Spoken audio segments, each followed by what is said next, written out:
মই IG education ব্লগৰ পৰা স্বাগত জনাইছোঁ আৰু আজি আমি আহিছোঁ আচলতে মূল্যাংগনলৈ শ্ৰী শ্ৰী নীতিসত্ৰৰ সত্ৰাধিকাৰ পীতাম্বৰদেৱ গোস্বামী দেৱ আহিছে তালৈ তেখেত এতিয়া ইয়াত পাবহি আৰু আদৰিব গায়ন বায়নেৰে আদৰি পৰিছে আদৰিলে এইখিনিতে চাবলৈ যাবলৈ ভাল পাওঁ আমি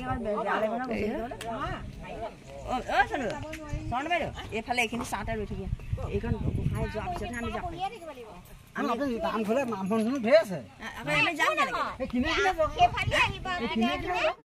গোসাঁই আহিবৰ কাৰণে এনেকৈ কাৰ্পেট পাৰি দিছে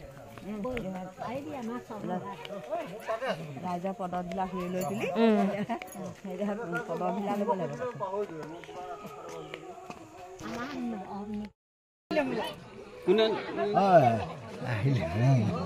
মই নিজে যোৱা নাই দেই দেখা যাব নালাগে নগ'লে হ'ব এইটোৱে আজিকালি যথেষ্ট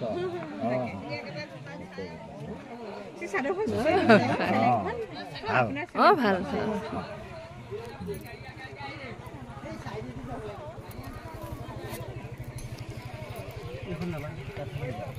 আগলে দিয়ক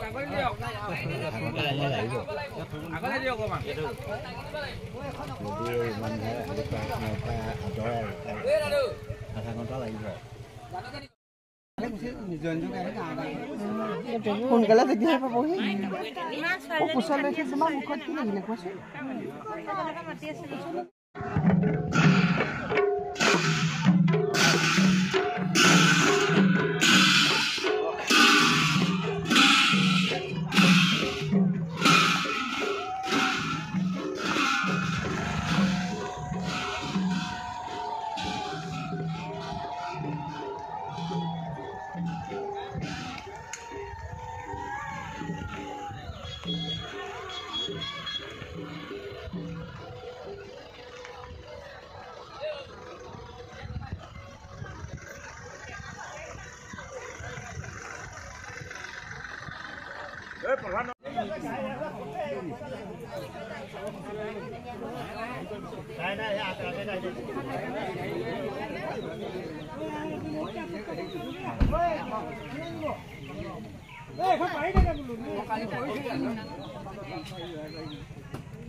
যথানুকল্পিত অভজলং ওম শ্রী শ্রী গুরবে নমঃ যথানুকল্পিত আসমন্য জলং ওম শ্রী শ্রী গুরবে নমঃ ইদং যথানুকল্পিত স্নানীয় জলং ওম শ্রী শ্রী গুরবে নমঃ পুনঃ আসমন্য জলং ওম শ্রী শ্রী গুরবে নমঃ ওম এষ গন্ধ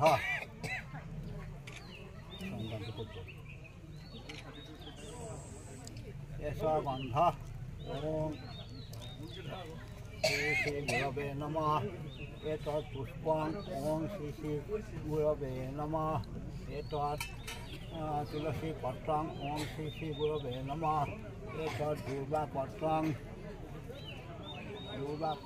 ओम श्री श्री गुरवे नमः आसमन्य दलं ओम श्री श्री गुरवे नमः ओम अष्टाय फट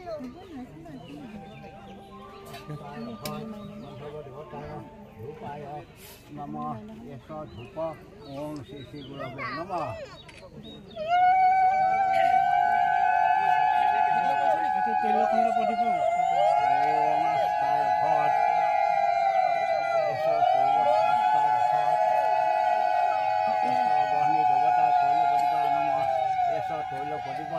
ओम श्री श्री गुरवे नमः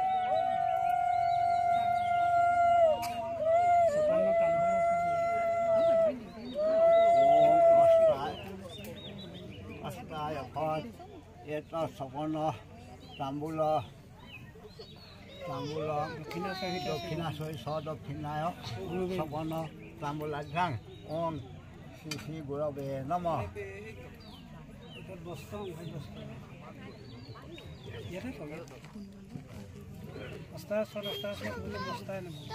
ओम अष्टाय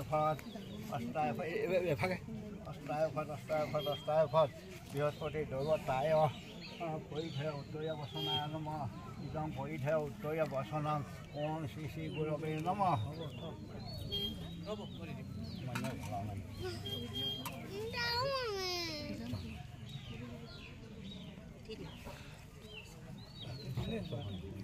एष गन्ध ओम श्री श्री गुरवे नमः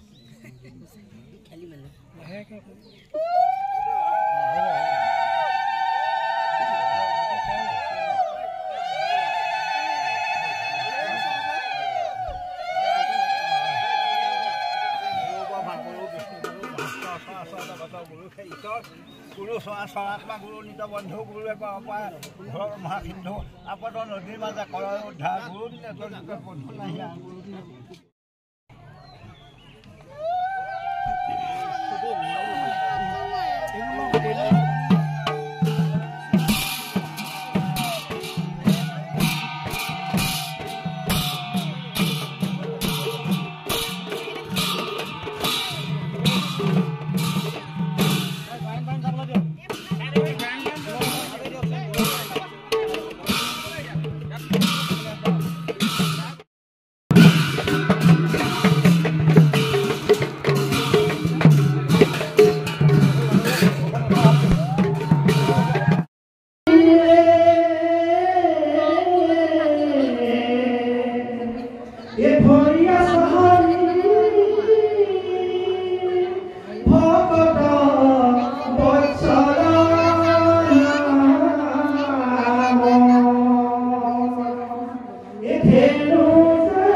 সৰ্বশক্তিমান কৰো আমি আদিতেই সেই পৰমেশ্বৰ স্বৰ্ণতেজী শ্লোকেৰে সৈতে প্ৰণিপাত জনাইছোঁ তাৰে যাতে সকলোৱে ক্ষীৰ কৃপাশীষ বৰ্ষণ কৰে শান্তকাৰ জলধি শয়নম পদ্মনাভম সুৰেশম লক্ষ্মীকান্তম কমল নয়নম যোগীভিৰ্ধ্যানগম্যং বন্দে বিষ্ণু ভৱভয়হৰং সৰ্বলোকৈকনাথং সৰ্বলোকৈকনাথং।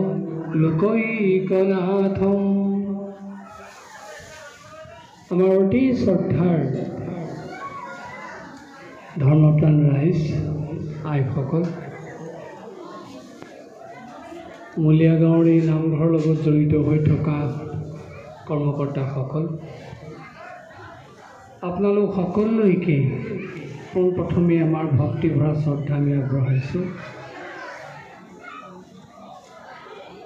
সঁচা অৰ্থত ক'বলৈ গ'লে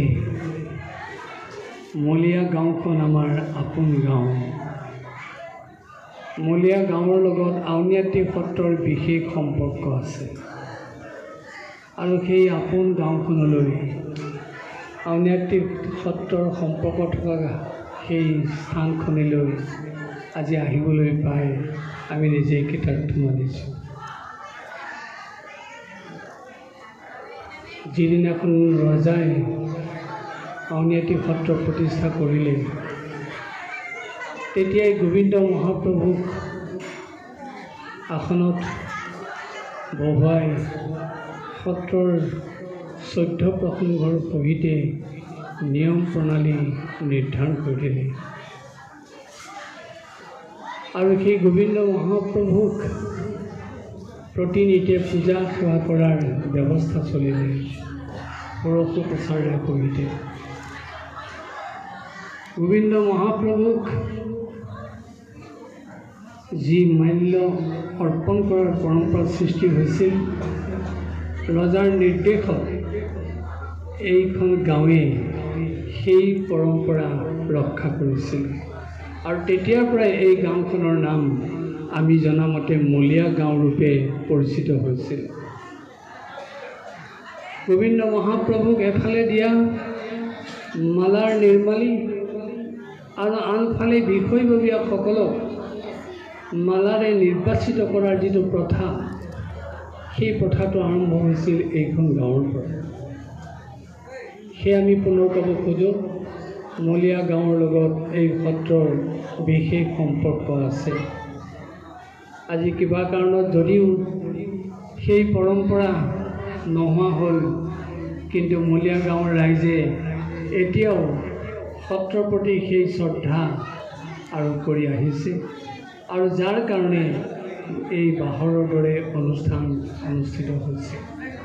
সেয়া আমি তেখেতসকলৰ এই হেঁপাহ, এই শ্ৰদ্ধা, এই আন্তৰিকতাৰ শলাগ লৈছোঁ আৰু আমি আশা কৰিছোঁ এনেদৰে আউনীআটী সত্ৰৰ লগত থকা এই গাঁওখনৰ সম্বন্ধ সদায় জাউতিযুগীয়া হৈ থাকিব।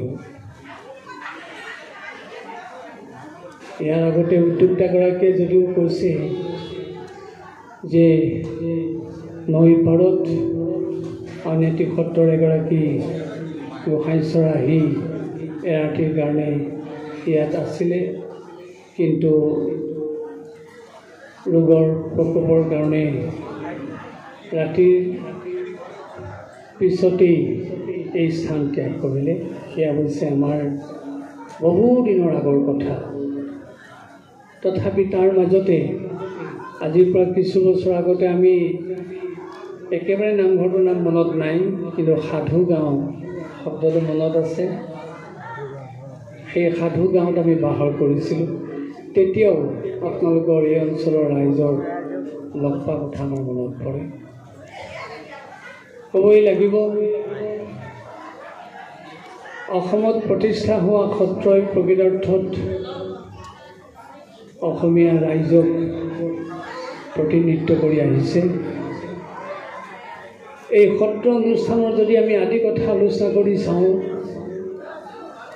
সেই কথা উল্লেখ কৰিব লাগিব। ভাগৱতৰ প্ৰথম স্কন্ধৰ প্ৰথম অধ্যায় মহাপুৰুষ শ্ৰীমন্ত শংকৰদেৱে আমাক সেই সত্ৰ সম্পৰ্কে এই ধাৰণা দিছিল। 2800 সহস্ৰ ঋষি বেদত প্ৰধান, বিষ্ণুৰ নৈবেক্ষ ক্ষেত্ৰ মহাপুণ্য স্থান, মান্য কৰি ফুটক পাতিলা সত্ৰ তথা শৌনক প্ৰমুখে শুনে ভাগৱত কথা। শৌনক প্ৰমুখে 28,000 ঋষিয়ে সুতমুনিক সন্মুখত লৈ যি ভাগৱত কথা শ্ৰৱণ কৰিছিল সেই আছিল সত্ৰৰ আৰ্হি।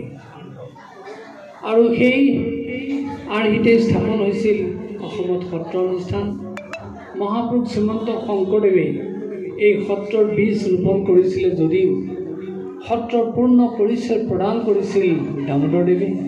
আৰু এই সত্ৰৰ কলেবৰ বিস্তৃতি ঘটাইছিল মাধৱদেৱ, হৰিদেৱ, অনিৰুদ্ধদেৱ প্ৰভৃতি সন্তসকলে। তেতিয়াৰ পৰা অসমত হাজাৰো অধিক সত্ৰই থিতাপি লৈ আহিছে আৰু এই সত্ৰক কেন্দ্ৰ কৰি অসমৰ ৰাইজ পৰিচালিত হৈ আহিছে। সেই নমিষাৰণ্যত 28,000 ঋষিয়ে সুতমুনিক সন্মুখত লৈ যি কথা শুনিছিল, যাৰ পটভূমিত সত্ৰ অনুষ্ঠানৰ জন্ম হৈছিল, সেই কথা আমি যদি আলোচনা কৰি চাওঁ তাৰ আৰ্হি আমি এনেকৈ লাভ কৰিম। শৌনক প্ৰমুখে 28,000 ঋষিয়ে সুতমুনিৰ সন্মুখত লৈ যেতিয়া কথা শুনিছিল তেতিয়া সৃষ্টি কৰা হৈছিল বক্তা আৰু শ্ৰোতা। এগৰাকী বক্তাই কথা কৈছিল আৰু সহস্ৰ শ্ৰোতাই সেই কথা শুনিছিল। সেই আৰ্হি দিয়া হ'ল অসমৰ সত্ৰত 14 প্ৰসংগৰ জৰিয়তে যি মহাপ্ৰভুৰ গুণকীৰ্তন কৰিবৰ কাৰণে পৰম্পৰা সৃষ্টি হ'ল, সেই পৰম্পৰাতে আছিল বক্তা আৰু শ্ৰোতাৰ আৰ্হি। নমিষাৰণ্যত যেনেকৈ সুতে কথা কৈছিল তেনেকৈ আমাৰ সত্ৰৰ 14 প্ৰসংগতো এজন মুখ্য বক্তাৰ সৃষ্টি কৰা হ'ল। সেই মুখ্য বক্তাজন বাগীশ, যিজনে ভাগৱত ব্যাখ্যা কৰে। সেই মুখ্য বক্তাজন নাম লগোৱা, যিজনে নাম আৰম্ভ কৰি দিয়ে। সেই মুখ্য বক্তাজন গায়ন, যিজনে গায়নৰ গীত আৰম্ভ কৰে। সেই মুখ্য বক্তাজন গায়ন, যি ফুলৰ ভোলেৰে প্ৰসংগ আৰম্ভ কৰে। সেই মুখ্য বক্তাজন ওজা, যিজনে মূল পূজাৰ কাৰ্য সম্পাদিত কৰে। এইদৰে বক্তাৰ সৃষ্টি কৰা হ'ল সেই নমিষাৰণ্যৰ আৰ্হিৰ পৰা। ঠিক সেইদৰে সত্ৰত নমিষাৰণ্যৰ ঋষিসকলৰ দৰে শ্ৰোতাৰ সৃষ্টি কৰা হ'ল। সেই শ্ৰোতাই হৈছে ভকত বৈষ্ণৱসকল, যিসকলে শ্ৰৱণীৰ ৰূপত থাকি সেই 14 প্ৰসংগৰ কথা শ্ৰৱণ কৰে। ঠিক সেইদৰে নমিষাৰণ্যত কথা শুনিবৰ কাৰণে পৰিৱেশ সৃষ্টি কৰা হৈছিল। আজি আপোনাসকলক কথা শুনাবৰ কাৰণে আমি অনুবাদ যন্ত্ৰৰ আশ্ৰয় লৈছোঁ, কিন্তু সুতমুনিয়ে নমিষাৰণ্যত কথা কওঁতে যেতিয়া 28,000 ঋষিয়ে কথা শুনিছিল তেতিয়া আজিৰ দৰে অনুবাদ যন্ত্ৰৰ ব্যৱহাৰ কৰা নাছিল। কিন্তু সেইবুলি এজনে কথা কওঁতে সহস্ৰজনে শুনাৰ সময়ত অসুবিধা হোৱা নাছিল। সেই একেখিনি কথা সকলোৱে একেলগে বোধগম্য কৰিছিল। ইয়াৰ কাৰণটো কি আছিল? মৌনতা, হেঁপাহ, আন্তৰিকতা, পূৰ্ণ সহযোগিতা।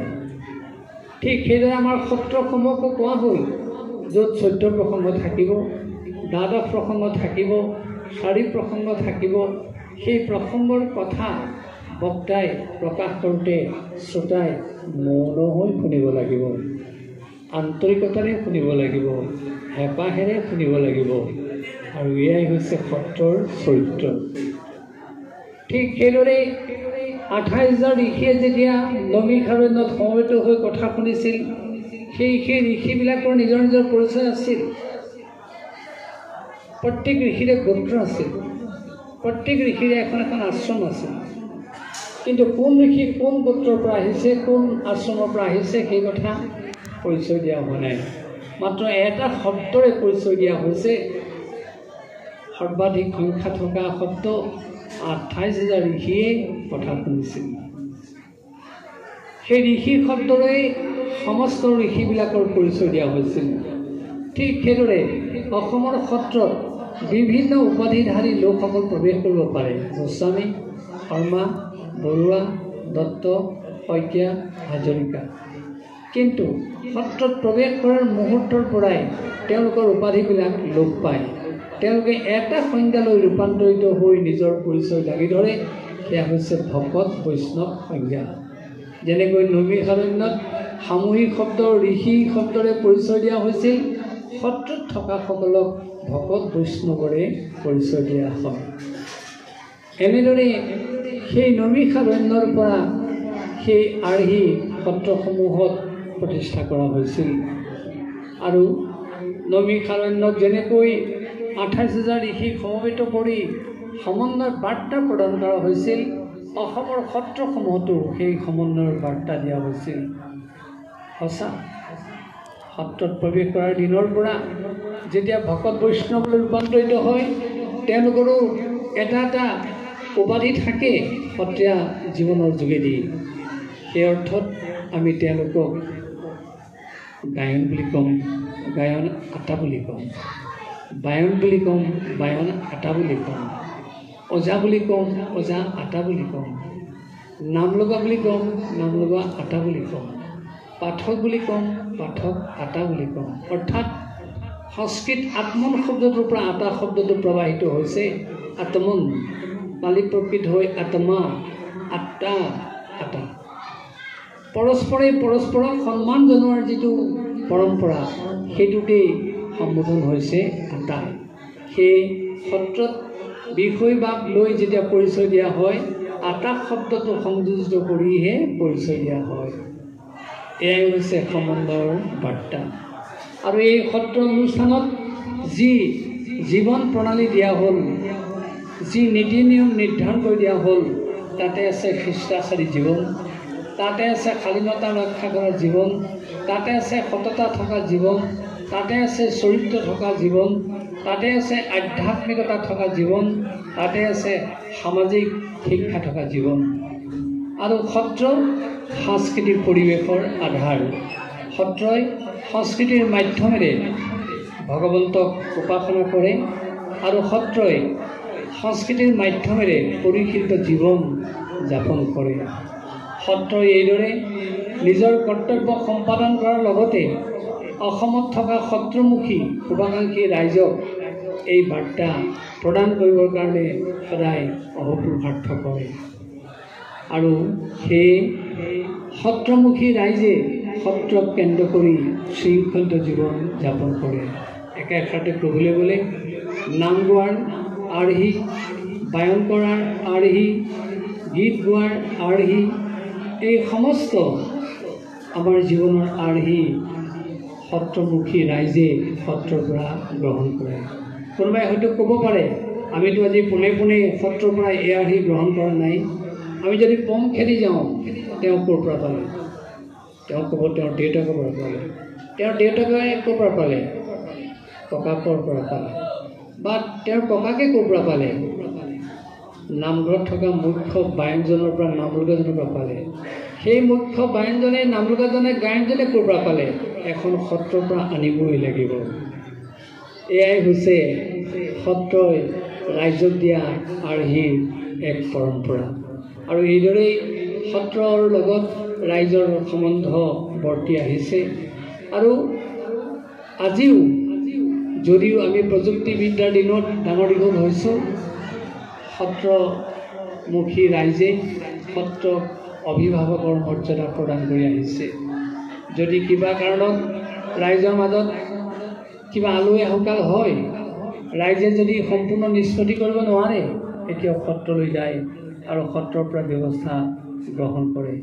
সেই অৰ্থত নামঘৰ আমাৰ সমাজ জীৱনৰ বাবে লোক আদালত আৰু সত্ৰ উচ্চ আদালত। আপোনালোকে জানে, সৌ সিদিনাখনলৈকে আমাৰ গাঁৱত যদি কাৰোবাৰ কাজিয়া লাগে, কাজিয়া আমি নিষ্পত্তি কৰোঁ নামঘৰৰ যোগেদি। দুজন মানুহৰ যেতিয়া কাজিয়া লাগে, তেওঁলোকক গাঁৱৰ মুখিয়াল মানুহে নামঘৰলৈ লৈ আহে, বিচাৰ আৰম্ভ কৰে। যাৰ গাত দুখ পায় তেওঁ শেষত কয়, তুমি শৰাই এখনত বা বঁটা এটাত গুৱা পানী জুৰি থৈ ৰাইজৰ ওচৰত আঁঠুলোৱা। লগে লগে কাজিয়া শেষ, বিচাৰ শেষ। আৰু সেই মানুহজনে, দোষী মানুহজনে অনুৰূপ তেনে কাৰ্য কৰে আৰু আৰু ৰাইজৰ ওচৰত সেৱা লয় আৰু তেওঁ সেই মুহূৰ্তৰ পৰা ভৱিষ্যতলৈকে এনেদৰে অনুসূচিত হয় তেনেকুৱা অপৰাধ প্ৰৱণতাত থকা কাৰ্য তেওঁ কেতিয়াও সংঘটিত নকৰে আৰু তেনে কাৰ্যত তেওঁ লিপ্ত নহয়। সেয়ে অসমৰ সমাজ জীৱনৰ বাবে নামঘৰ ধৰ্ম আদালত, নিম্ন আদালত। কিন্তু আপোনালোকে লক্ষ্য কৰি চাব পাৰে, তেনে দোষী ব্যক্তি এজনক জেলত ভৰাই থোৱা হ'ল, 10 বছৰ জেল খাটিলে, বহুত জৰিমনা ভৰিলে। 10 বছৰ অন্তত যদি তেওঁ ওলাই আহে, তেওঁ কি কৰে জানে? তেওঁ ভাবি লয় যে যাৰ যোগেদি মই 10 বছৰ জেল খাটিব লগা হ'ল, সেই মানুহজনক মই এসেকা দিলেহে শান্তি পাম। সেই তেওঁ 10 বছৰ জেল খটাৰ পিছত জেলৰ পৰা ওলাই আহি সুপ্ত সিংহৰ দৰে প্ৰতিশোধ পৰায়ণী স্বভাৱেৰে ইজনৰ ওপৰত জঁপিয়াই পৰে। অৰ্থাৎ 10 বছৰ জেল খটাৰ পিছতো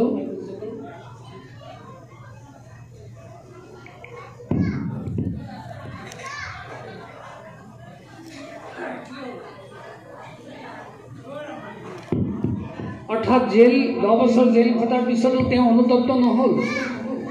কিন্তু আমাৰ নামঘৰত সাধাৰণ গোৱাপাঞ্জলি থৈ ৰাইজৰ ওচৰত সেৱা লোৱাৰ লগে লগে তেওঁ জীৱনৰ কাৰণে অনুতপ্ত হ'ব পাৰে। সেইকাৰণে এইখনেহে আচলতে আমাৰ গ্ৰাম্য সমাজৰ আচল ধৰ্ম আদালত।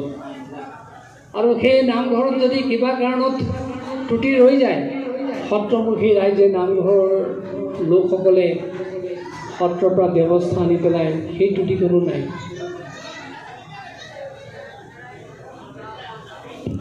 সেয়ে ক'ব লাগিব, অসমৰ সমাজ জীৱনৰ বাবে নামঘৰ নিম্ন আদালত আৰু সত্ৰ উচ্চ আদালত।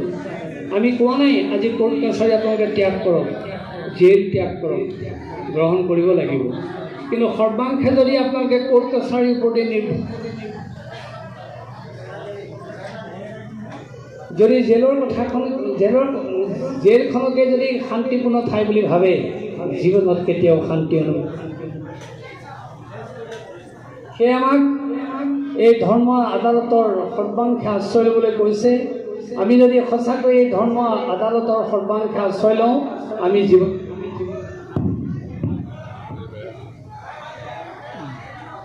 আমাক এইদৰে সত্ৰ আৰু নামঘৰৰ যোগেদি সমাজ জীৱন শৃংখলিত কৰাৰ ব্যৱস্থা দিছে। আমি আকৌ কৈছোঁ, এফালে সাংস্কৃতিক পৰিৱেশ, এফালে আধ্যাত্মিক পৰিৱেশ, এফালে সুসংগবদ্ধ সামাজিক পৰিৱেশেৰে আমাৰ জীৱনটো গঢ় দিয়া হৈছে। আৰু ইয়াৰ মূল উৎস সত্ৰ, ইয়াৰ মূল উৎস নামঘৰ। ইতিমধ্যে মলীয়া গাঁৱৰ ৰাইজে মণিকূট সুন্দৰকৈ নিৰ্মাণ কৰি নামঘৰো সুন্দৰকৈ সজাই উলিওৱাৰ পিছত অহাকালিলৈ আসন প্ৰতিষ্ঠাৰ ব্যৱস্থা কৰিছে। আমি তেখেতসকলৰ এই চিন্তাৰ শলাগ লৈছোঁ। আজি আমি যিমানেই বিশ্বায়নৰ যুগত ডাঙৰ দীঘল নহওঁ, আমাৰ সাতাম পুৰুষীয়া পৰম্পৰা আমি ত্যাগ কৰিব নোৱাৰোঁ। নামঘৰ সংস্কৃতিয়েহে, সত্ৰ সংস্কৃতিয়েহে আমাৰ জীৱন অব্যাহত ৰাখিব।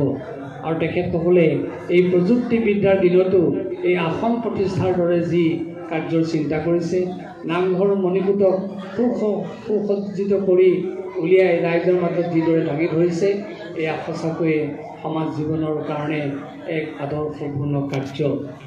সংস্কৃতি, ঐতিহ্য, পৰম্পৰাৰ মাজত আমি পৰিৱৰ্তনশীল জীৱন ধাৰণ কৰিব লাগিব। কেৱল পৰিৱৰ্তনশীল জীৱন ধাৰণ কৰিম, ঐতিহ্য পৰম্পৰা আমি ত্যাগ কৰিম, কোনেও সুখেৰে থাকিব নোৱাৰোঁ, কোনেও শান্তিৰে থাকিব নোৱাৰোঁ, আৰু আমাৰ অস্তিত্বৰ প্ৰতি ভাবুকি আহিব। সেয়ে আমি বাৰে বাৰে মলীয়া গাঁৱৰ ৰাইজৰ এনে চিন্তাৰ শলাগ লৈছোঁ। 4 কাৰ্যসূচীৰে আমি আপোনালোকৰ লগত অতিবাহিত কৰিম সময়। তাৰ মাজত আপোনালোকৰ কিবা যদি প্ৰশ্ন অৱতাৰণা থাকে, সকলো আপোনালোকে নিৰ্বিবাদে আমাৰ সন্মুখত দাঙি ধৰিব পাৰিব। আমি তাৰ উত্তৰ দিবলৈ যত্ন কৰিম। আৰু আমি আপোনালোকসকলৰ সৈতে মুকলি মনেৰে ভাৱৰ আদান প্ৰদান কৰিম।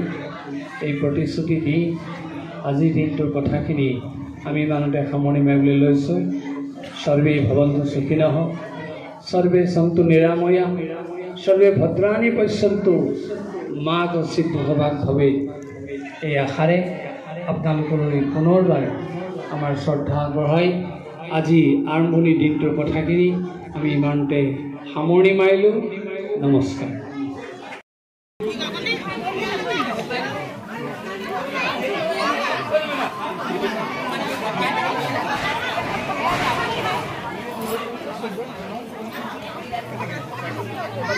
আমি এইখিনিতে অনুষ্ঠান সম্পৰ্কে আজি ঘোষণা কৰিবলৈ আগবঢ়াব বিচাৰিম। আমাৰ যিসকল ব্যক্তিয়ে কাইলৈ